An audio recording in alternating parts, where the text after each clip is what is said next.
and to tell you that it's all about you. Really. People say it's not about you, then it needs to be about you. Whether you get hired or fired, laid off, jobless, it's all about you. There's no witchcraft. There's no witchcraft in your family. Seriously, I'm serious. We hang everything on prayer.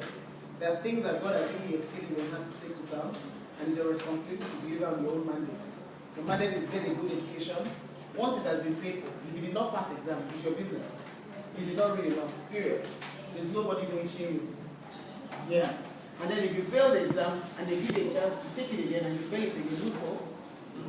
Not your auntie from the village, not that auntie that did you with you. It's not. It's all you.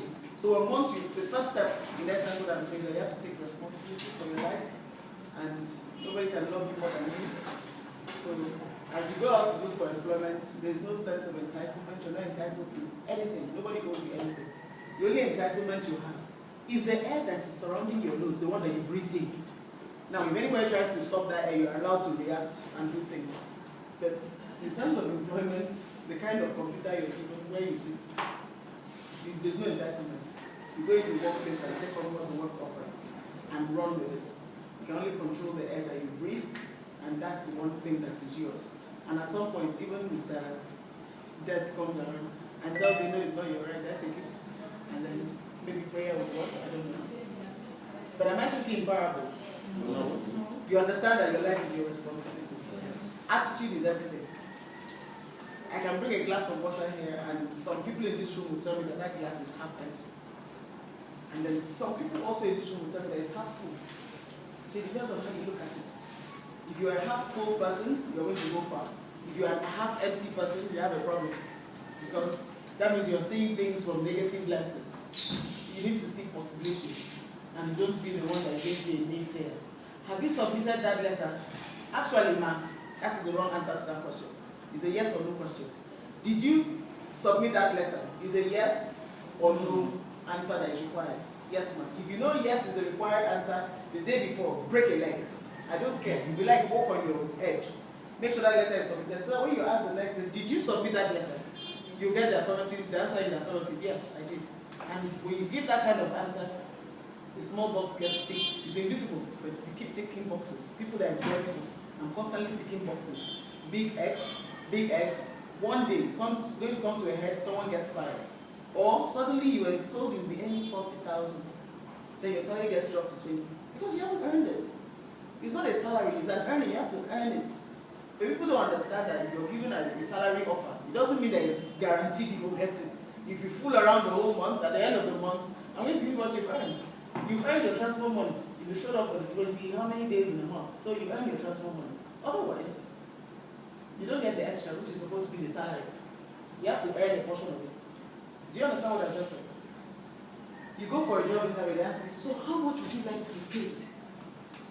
Tricky question, right? Then you go on and I want to pay 350,000. And the employer is like, Lord, what is wrong with this young man? Of course you're not going to get that amount. He must well tell you get a car and a driver, a house in VGC. Since we're in the dreaming mood, let's dream about it. Because shortly after the dream, the reality is going to set in. What are you bringing to the table that you think I'll be paying 350,000? Let's see that sheet of paper they call your CV. What's in it? Where have you been? Just finished NYC, graded. So what have you really done? Well, I took my exam. You had to. You went to school. That's not the fit. So why would I be paying you 350 bucks? Thank you, madam. Do you understand what I'm saying? I'm not saying you should go there to say how much will you be paying. If you give me 5,000 now, take it. Humility is a sin in the workplace. You can be humble, but humility is a different thing. Humility I think is an indication of stupidity. You can't go into the workplace and be doing this finger ringing. How much do you want to be paid? Anything you give me. That means you're not getting anything. Because most employers would like to get it for as cheap as possible. So they'll push you into 10,000 naira. Your transfer money for the month is 15,000 naira. Who are we kidding? So I'm saying you can put a price on your energy and your time. But you're going to have to bring it every day. My first job was in Shell. I'm one of the strange ones. I get lucky like that. And when they interviewed me for that job, they said, how much would you like to pay? Then in Shell, they were taking on contract staff around maybe 16,000, which was a lot of money then. I mean, like I could go go to London with 40,000 naira. That was the ticket from London. So you can imagine the value of cash at the time. I told her I want to be paid 80,000 a month. And the woman asked me, why do you want to pay 80,000? I said, because I'm making work so hard in asking someone you're not paying more. And I was hired. And I worked so hard, they were asking themselves why they didn't pay me more. They increased my salary 3 times within the space of 6 months. Because I was bringing it every day. I did the assignment that was official, the one they did not send me, the one that needed to be done. I did all their logo work, the one that my colleagues hated me because I was a superstar, quote and unquote, and I'm not sounding up. And I started this from when I was doing NYC in that shell. They drove everybody away, they only hired 2 people. Myself and one other girl. And I was on demand. It was a case of, we need this. Oh, don't you remember Lucy? Lucy was saying, oh, you have to get Lucy. Someone should find Lucy. Someone ran into me in the market and said, Lucy, they're looking for you, Shell. I'm like, really? I now went to Shell from the lift. They were like, Lucy, have you seen this person? They're looking for you. That is how it's supposed to be. You have to be on demand. And you cannot get that kind of demand unless you're bringing it every day. In the whole of Shell, till as I'm standing here, I'm conscious of, they have never done Copper of the Year. I was the Copper of the Year in Shell. That was the only year when they gave Copper of the Year award. I was the center spread of the Shell magazine that is circulated all over the world. I ran into someone in Heathrow Airport, and the guy just kept staring at me. I've seen you before. I said, I don't know who you are. He kept saying, I've seen you before. He said, did you ever do anything in Shell? I'm like, yes. He said, that's why I saw you. You were in the magazine. I said, yes. I was like, that's how it's supposed to be. You have to be an overachiever. If not so, something will spoil.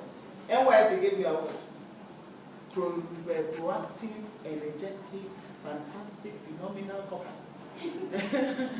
What did I do? I wasn't going for CD because I was doing Shell work. So I went there, they chanced me, they said I'm going to repeat CD. I've never heard of repeating CD. Then I heard them talking about, oh, they want to do fundraiser, to do this, to do that. So I told them, how about I get you some money for the fundraiser? They just looked at me and said, hey, you can bring me money. The woman didn't take me seriously. I went back to Shell and said, I've not been going for CD because of Shell work. Now they're about to give me a bit of NYC, whatever, Copper year. They need some equipment. And the guy said, well, write a requisition. And I wrote a requisition. I took it to my boss. He said, no, take it upstairs. Go to, I won't mention his name. I took it to him and said, Lucy, why do you want us to give them this thing? I'm like, I didn't even ask them to give anybody anything. I said, because it's government, it's young people, and you like young people. And he said, okay. Take it to this person. I took it, they signed. They did not even check what I wrote. They signed off on it. All the equipment was bought. I went with the Shell vehicle and security to get and deliver equipment in Sabo. Not Sabo, this one in Lagos Island. Island, should they call it Lagos Island? Yeah, it was in Lagos Island. It was a come and see. When I went upstairs, I told the children, I went upstairs to see that thing you wanted to do, then brought all the equipment. I said, hey, I brought all the equipment. Where is the equipment? I said, it's downstairs in the truck. And she came downstairs to come and see it. Then she took me back upstairs. She had brought all the equipment. Everybody now followed me downstairs to come and see. So they now called Sabo and said the director of FYC that the equipments are all here. And said, really, we should all wait there. He's on his way. He came down and met us there. He took picture. He said, you have to give this girl a certificate. What should we give? So they gave me an award. And the woman told me categorically, she said, where is that your CD card? She signed it to the end of the year, stamped it, everything. So I never went for CD again. That was the end of CD. I'm not saying, I mean, like, it might not work like that for you. We are different human beings. We are in different spaces. You have different things that drive us.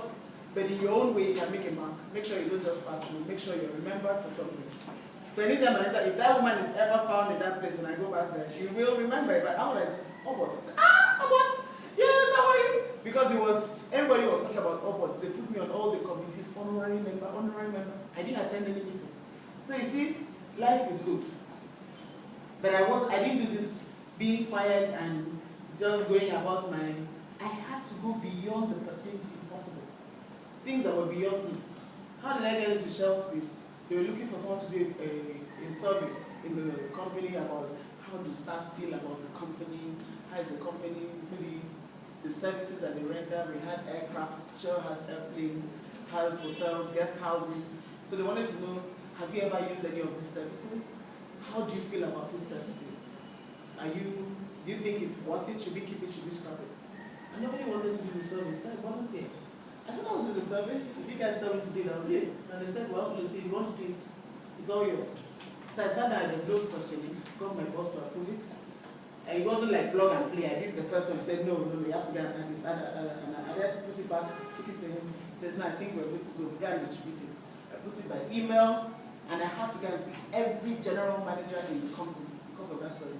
So sometimes you take on a task that looks like it's going to kill you, or is work no pay, but what it indirectly does, it puts you in the face of the people that make the decisions. So when it was, anytime they said they wanted to do something, some important people are coming from The Hague, someone that doesn't know me beyond that stuff will say, no matter you come when I was doing that stuff, make sure she's on the team. Put her on the team. So I'll be hearing things like, oh, Lucy, you're on the team going to so and so. I was hopping around everywhere. I was going to Worry. I went to Worry and stay for 1 week, all expenses paid in a hotel, and be doing rapporteur, copying notes when they are having meetings. It seems stupid, but it added value because they couldn't forget me in a hurry. And I don't know what it is you're looking for, but I perceive that you're trying to succeed. And you're going to have to find out inside yourself the part of you that can work for free. Because for most of the work that I did, there was no direct compensation for it, but now there is compensation for it because I'm a better person for it. And I've gotten levels of exposure that I ordinarily wouldn't have. My first trip out of this country, I procured my own tickets. Yes. And it's because I was doing something else that was unrelated. Someone in the travels department said, I can get you the letter, just, do you want to go to London? I said, yes, I want to go. I said, I'll get you the letter. Got me a letter written by Shell. I took it to embassy. They didn't even look up at me. They just looked at the letter and said, okay, pick up the visa tomorrow. Is that okay? Tomorrow is fine. I'm like, okay. That's why I got on the plane. I went to Jan. And since then, I haven't stopped. But the point is, you have to push yourself. I was copying notes for a UN Human Development Forum meeting.